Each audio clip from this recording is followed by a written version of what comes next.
रिया चक्रवर्ती है सिर्फ एक प्यादा, लेकिन कौन है इसका मास्टरमाइंड, इस वीडियो में हम बात करेंगे। मैं हूं मंदार और आप देख रहे हैं एक्ट राइडर्स।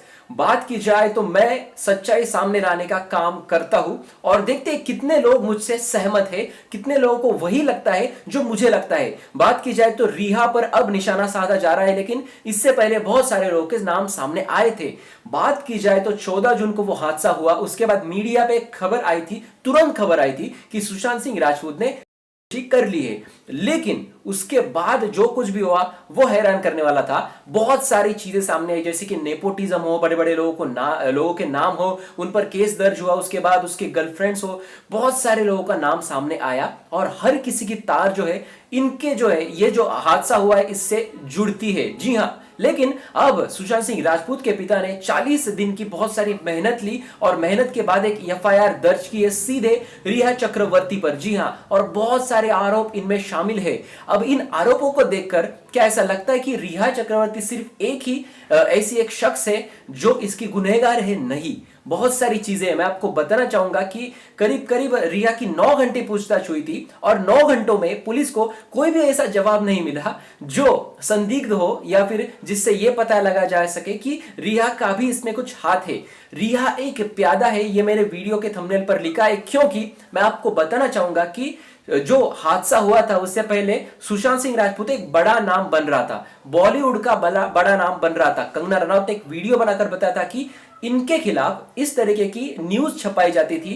जब इनका करियर उभर रहा था तो इनके खिलाफ न्यूज छपाई जा रही थी कि सुशांत सिंह राजपूत ऐसे है, लड़कियों के साथ इस तरीके का व्यवहार करते हैं, बार में जाके इस तरीके की चीजें करते हैं। सारी फेक न्यूज फैला रहे थे बॉलीवुड में। इससे क्या हो रहा था, सुशांत सिंह राजपूत की एक कमजोरी थी, उनको कभी भी ऐसा नहीं लगता था कि कोई उनके बारे में गलत लिखे, यानी कि जो हुआ ही नहीं है वो क्यों लिख रहे हो, क्यों उनकी इमेज खराब कर रहे हो। उनकी इमेज खराब होने का उनको डर था और ये उनका वीक पॉइंट था। अब बात की जाए तो इस वीक पॉइंट पे बहुत सारे धमाके हुए, बहुत सारी जो है गलत गलत न्यूज छपी, लेकिन सुशांत सिंह राजपूत डट के खड़े रहे।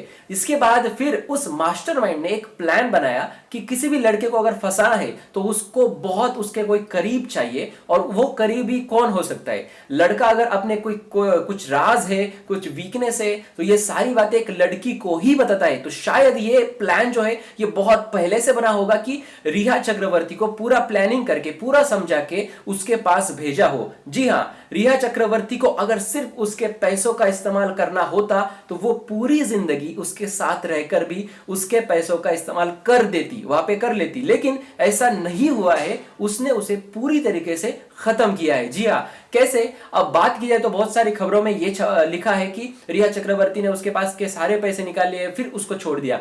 ऐसा नहीं हो सकता। सुशांत सिंह राजपूत बहुत बड़ा नाम है, उसके पास के पैसे ऐसे खत्म नहीं हो सकते, और उसका नाम इतना बड़ा है तो वो बहुत सारे पैसे बहुत आसानी से कमा लेता। जी हां, क्योंकि उसके पास बहुत ज्यादा टैलेंट था।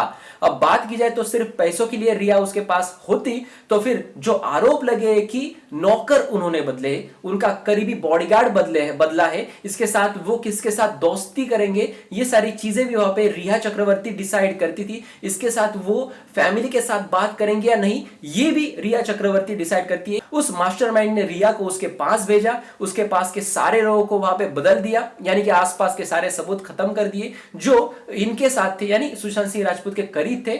उनकी घर वालों के साथ बातचीत भी नहीं होनी थी क्योंकि उनके बहुत सारे सिम बदले, ये भी सामने आया है। उनके पास के जो पैसे हैं वो भी निकाल लिए, पैसा किसको नहीं चाहिए होता है, वो भी वहां से निकाल लिए और फिर उनको उस अंजाम तक पहुंचाया। जी हां, उनको एक और बात मैं आपको बताना चाहूंगा कि धमकियां भी दे रही थी रिया चक्रवर्ती से। उस एफआईआर में लिखा है जिसे उनकी एक्स मैनेजर की डेथ हुई थी, तो उस पर इनका नाम वहां पे वो मीडिया में लाना चाहती थी कि इसमें सुशांत सिंह राजपूत का हाथ है, और इस वजह से वो उनको धमकियां और ब्लैकमेल भी करती थी। अब अगर उनका यूज करना है पैसों के लिए तो ये सारी चीजें एक लड़की नहीं करेंगी, तो फिर लड़की ने इतनी सारी चीजें क्यों की? क्योंकि इनसे कोई एक नाम है या फिर और भी नाम है इसमें जो रिहा से ये सारी चीजें करवा ले रहा था। रिहा को अगर जल्द से जल्द पकड़ा नहीं तो फिर वो नाम भी सामने नहीं आएगा।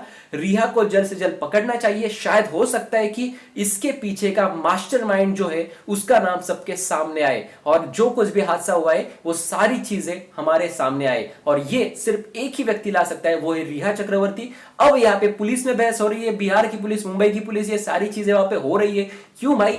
आ जाओ, एक साथ लड़ो, आप पुलिस हो, आपके पास पावर है, आप लो उनको कस्टडी में, उनके सवाल जवाब करो। आपकी 9-9 10-10 घंटे पूछताछ चलती है तो पूछो उनको, इन सारी चीजों पर क्वेश्चंस पूछो, सबूत ढूंढो। बहुत सारे सबूत भी है। उनके बहन ने यह भी ट्वीट किया है कि सबूत नष्ट ना करे, यानी कि बहुत सारी चीजें अब इस पर उनका काम शुरू हो चुका है सबूत नष्ट करने का। तो जल्द से जल्द रिया की वहां पे पूछताछ होनी चाहिए, शायद वो बड़े नाम भी हमारे सामने जरूर आएंगे। इस पर जो भी बड़ी खबर आएगी मैं आपको जरूर बताऊंगा। जल्द से जल्द चैनल एक्ट राइडर्स को सब्सक्राइब करें और आपके जो भी विचार है, जो भी आपके ख्यालात है, आप कमेंट सेक्शन में जरूर लिख देना। और अगर आप मुझसे सहमत है तो हमारे वीडियो को एक लाइक जरूर दिया करें और देखते रहिए एक्ट राइडर्स।